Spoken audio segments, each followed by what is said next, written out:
about Jeff. Jeff just recently transferred up from Dayton. Originally, he was at the pickle post as a trooper, got promoted, and has been a sergeant down at Dayton for what seems like an eternity for him. Well, only 14 years or whatever. But when my senior sergeant, Sergeant Reed, retired, it afforded Jeff the opportunity to come up and he's a fill-in sergeant, so he works 1 midnights, 2 days, and then 2 afternoons. So we feel pretty fortunate to have Jeff. He does a great job. He's active in the community, does a great job with the media. He's got a lot of knowledge, and when the world falls apart, he's somebody that I can rely on to get things done. So one of the things that he does, many hats that he wears, we have a partnership with the Department of Transportation, and I refer to it as quick gear. That's kind of the old term, but it's traffic incident management. And so when Steve's complaining to me about the interstate being all jacked up because of a crash and it's all backed up and everything, you know, a lot of people don't understand that there are actually things that are happening and in place to try to get that roadway open as soon as possible. Because we understand not just the inconvenience aspect of motorists, but the fact of the matter is when that interstate's shut down and you've got commerce driving up and down the road, it's costing Ohio money, right? And so we know that we have to answer then to the governor and to the powers that be in Columbus. We send notifications to Columbus when we have the roadway shut down. It's that important to them. In fact, it's also that important that they have a center in Columbus that's got all these cameras now, and they can actually monitor in real time traffic flow. And so there's some things that are set up, and I'm not going to steal Jeff's thunder, but you know, a lot of people, they just don't understand, or they think we just have the road closed down because, like, you know, well, we don't got anything better to do, and we're just going to hang out here until our report's done, and then we're going to open the road. The fact of the matter is, from the moment we get dispatched to a scene, and the information that we get broadcast, and people calling in, we're working on a plan on how can we get through this, how can we reroute traffic so that it's an inconvenience, we can, you know, get traffic routed off. You know, we're already making phone calls to ODOT if we feel like this is going to be a long duration, you know, because there's some planning. And you got to get ODOT out there with traffic signs and cones and detours, and we got to get the wreckers out there and try to get them out there as soon as possible. But we don't want to waste their time either.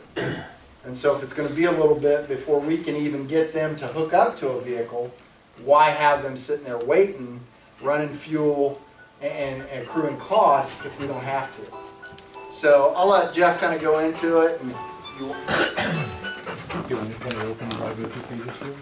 It doesn't matter, him or you. Or are you going to do it too? Yeah, I can do that. No, you're not doing anything anyway. Right. So anyway, it's my honor to introduce Sergeant Jeff Kramer.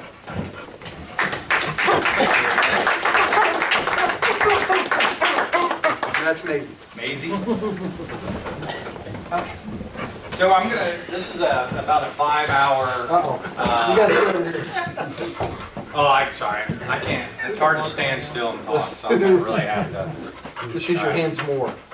So this is about a 5-hour program. I'm going to condense in about 20, 30 minutes here of your time. But we're, this isn't necessarily a highway patrol thing. It's not a Ohio Department of Transportation thing. This is a conglomerate effort. It's a nationwide program that they've taken and specifically organized it for Ohio and what makes it work for Ohio.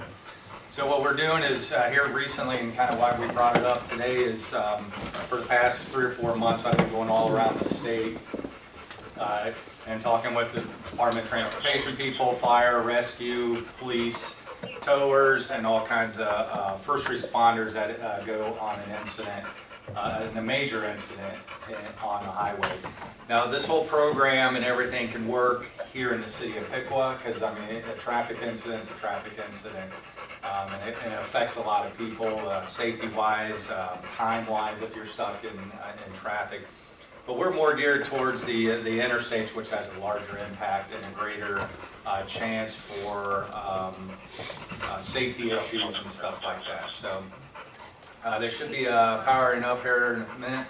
So again, like I said, we've been going all around the state, and so we want to be able to orchestrate how we handle a major traffic incident here in the Piqua area, and they're hopefully doing it the same in the Dayton area, and Cleveland, and Toledo, and all points in between.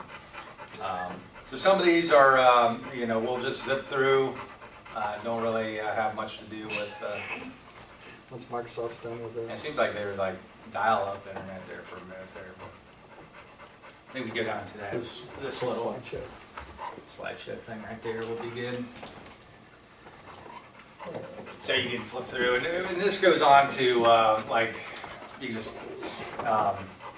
So what the purpose is, we're dealing with a lot of highway managers, ODOT type, city, county, road workers and stuff like that. So a lot of this pertains to that. And our purpose for this is kind of maybe threefold. One is safety of the first responders. And let's be honest, that's our first and foremost importance, is everybody that goes to the scene, we want to be able to get there, take care of business, and get out as soon as possible, and that is the safest way possible.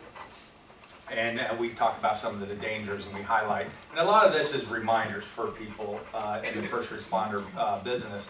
And like I tell people, when you first start learning to drive, you never go to driving school the rest of your life. You know, you have that first when you're 15, 16 years old, and you don't learn about driving or get any experience other than experience for the rest of your lives. And this is, everybody's been trained this way from police, fire, and road workers, but you kind of lose track and you kind of get complacent with a lot of things. And this again is maybe more so of a reminder to keep people thinking about safety. And we want us to be safe first and foremost. We want the safety of the victims that are involved in the traffic incident, and then the passer-throughs and the drivers that are in the incident. There's some dangers involved with them too, and we want to help keep all that as safe as possible. So again, our purpose is to statewide, a combined effort and consistent. That's what we're really after, consistent again. So we're doing it the same all across the state. So and it makes it reliable and unified. And again, at number one is for officer safety and first responder safety. And we want to be able to get the roadway open quickly, so those of you that are in the traffic aren't affected too much. And there is a lot of consequences of having traffic packed up. You're late for work, you're late for appointments, and so forth. And again, the prompt, reliable communications between all the agencies together. Because when we first started, I have 23 years on, and I know the lieutenant has a little more than that. We never communicated with people. And I learned from a guy who's taught this, and everything we learned about traffic management and command, incident command, basically we learned in like kindergarten. Be on time, do your job, work hard, communicate, share, all these things. I'm like, wow, that's, and a lot of things in life are that same way that we actually learned in kindergarten. It's funny how that portrays all this. But a traffic incident is anything that disrupts the normal flow of traffic. And that could be just a dead deer in the roadway. You see the big tire treads from semis, and it could go all the way up to a major fatality incident on the highway, or anything in between. So anything that disrupts your normal flow of traffic is what we consider a traffic incident. So here's just a quick example. In Ohio, there's over 300,000 motor vehicle crashes a year, and that's throughout the state of Ohio. That's a lot of crashes. With 3,000 occurring, Ohio kills up to, and I think it was 1,100 maybe this year, or 2019, 1,100 people lost their lives here in Ohio. So that's about an average of 3 per day. So with that results in thousands of first responders on the highways, on the roadways, dealing with these 300,000 plus crashes. So when you're on the highway, and that's 24 hours a day, 7 days a week, every day of the year. So that puts a lot of first responders in peril and potential jeopardy, just being out there dealing with these scenarios. And that's where, again, we're going to train and be mindful, put this back in forethought in their heads, because with 300,000 crashes and times 23 years, 25, or actually you got over 30 now, over 30 years of doing this, you do become complacent. We all do in our normal jobs. You know, as you come to work every day or whatever you're doing, you get complacent, and our job is no different. And when you become complacent in our job, a lot of times bad things can happen. So. But this is what's out there killing us and killing our citizens in this state. They're either drugged, drunk, drowsy, deliberate, distracted, and just plain dangerous. And all of us in this room, as you came here today, you probably saw at least one of those, and just in everyday normal driving.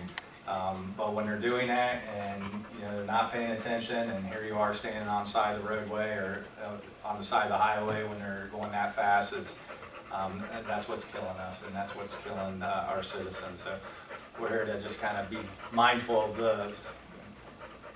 And was that Maisie in that car, that last one? I saw that, I see that dog in the corner there. But nationwide, 23 highway workers are killed every month. That's your ODOT personnel, that's your city street departments, and it's not, again, not just on highways, it's on city streets, it's on county roads. And with those 23 each month, at least one law enforcement officer is killed every month in a vehicle crash, being struck by a vehicle. And unfortunately, that's one tow truck driver. So I just left, and that's kind of why I was late, because we were towing a car, but I didn't want to leave until that tow truck guy left. I gave my lights a little bit of a warning. He gave his lights. I could easily just, he was on the side of the road, I could easily just, left. I'm like, I got an appointment here. And, I thought, you know what, I could be late and to help this guy. But one tow truck driver every 6 days. And I know for a fact there's been at least 5 record drivers nationwide killed already this year. And I'm not sure, I know there's been at least a couple of officers throughout the country have been killed. So yeah, that's a lot of people, and that's just responding to those highway incidents.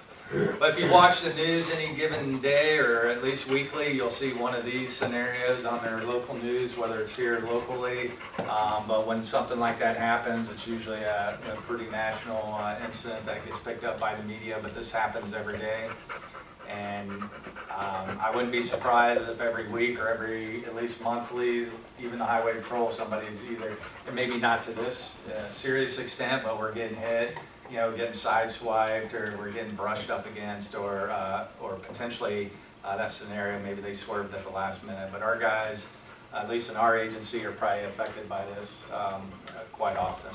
And fortunately, we don't have those results like that, but they are common. And I think we had a pretty serious officer get hit at least October, November, December, late last year, and nearly lost his life, but he was lucky to survive outside of his car at a crash scene. That's it.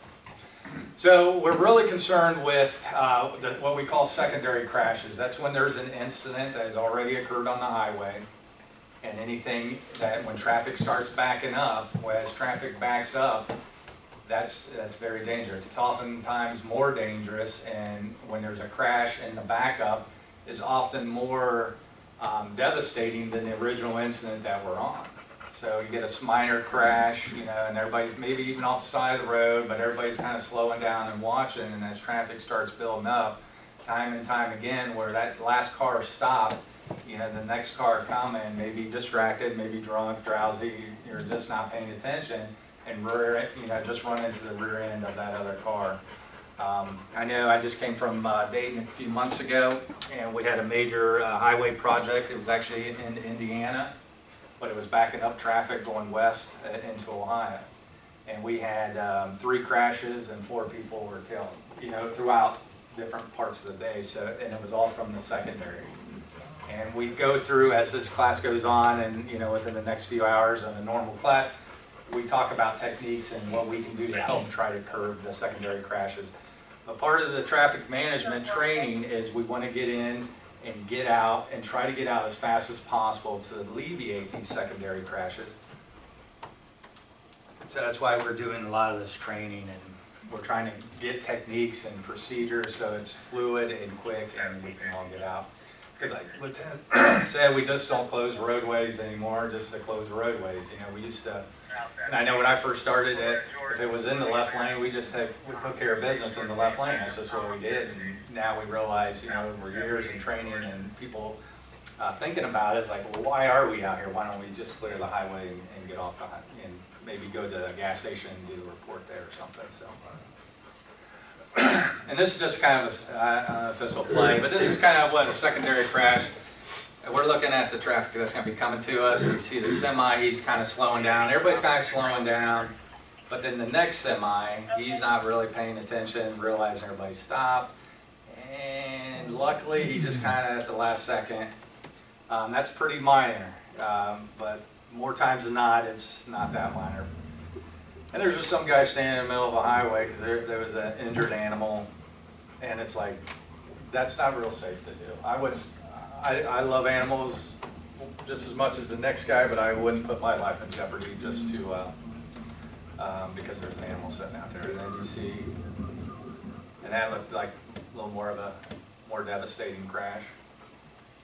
And, you know, we show videos all the time. You see them on the TV, and they're kind of hyped up, and you know, it just doesn't seem like, yeah, this is probably not real. Likely to happen, but these are legit real videos, and every time we're on a scene like this is certainly can happen very easily. You can tell they're not paying attention. They're just kind of relaxed. Yeah, and they're standing there, and yeah. And there's just, and it could go either direction. So that traffic's coming at us, there's a car goes in the median, those cable wire barriers save them from coming onto the opposite side. But we're going to get a backup in that same direction. But here in a minute, there'll be a car going the opposite direction. And basically, almost comes to a complete stop. You can see him, I think it's that car. Basically comes to a complete stop right in the middle lane there, like looking or something. And that truck didn't seem to realize, because he's probably looking over his shoulder too, just kind of looking at what's going on. Not realizing that car basically came to a complete stop. And that we consider those secondary crashes as well, even though it's on the opposite side. And that's what our traffic incident management is a combined, planned, coordinated, multidisciplinary. So it's us, it's the Sheriff's Department, it's the Police Department, it's the Fire Engine, it's the Department of Transportation, it's the record drivers, and we all never were on the same page. And here we are finally, after many years, in the last few years, are finally getting together and like, why aren't we talking? Why aren't we sharing? We learned that in kindergarten, right? Let's share our information. Let's not get into who's in charge of the highway. Like if it's on the highway, I don't care if a deputy sheriff is there or a Piqua City police officer is there. If he's there, I'm not like I'm in charge. And I don't want the fire guy to show up and be like, I'm in charge. It's not a contest of who's in charge. Fire department, if it's burning, smoldering or whatever, let him be, he's in charge of that. He can take care of that. If it's leaking or whatever, they take care of that. I'll take care of the police report and all this. We just are sitting down and finally getting together like, why, we all have the same goal, we all have the same objective. Let's get in, let's get the information, let's get out and let's restore traffic. And that's what all the TIM defining is, that disciplinary, multidisciplinary. And again, like I said real quick, it's on urban roads, it's on rural roads, downtown Dayton, or you know, out in Covington, Ohio here. There's the same dangers. You know, maybe it's not as much traffic, but it still affects a lot of people. It still affects all the responders, and so that's what we're teaching this all around the state to every agency or anybody that wants to come and listen to it. So, and we can fast forward that. It's just kind of our timeline as we're going through some training and. Tell me when to stop. Keep her going. Unless you guys want to be here for 4 hours, 5 hours. It's a really fun course. Go ahead, we'll go on to the next one. So we do promote again the move over, slow down law in Ohio, as everybody's probably familiar with. It requires if you know what originated it? There was an incident in this area that originated this law. Does anybody know? I do. You did. So there was a fireman and a police officer down in Centerville. That they were out on a crash on 675, Tool and Calumet, and they ended up getting killed. And as a result of that, Calumet's parents went to the legislators and got the law, the move over law passed. So that was actually an incident that occurred in our With the area. ice again, wasn't it? Yeah, and of course it takes, and like a lot of things, it takes a tragedy to get results. And it's unfortunate, we lost a police officer and a fireman that day. How long has that been in effect? That law came in effect around 2001. Yeah. And it does require vehicles to move over. If you're not able to move over, obviously you don't, I mean, if there's cars there and trucks there, you can't move over, you're required to slow down. So you have to do one or the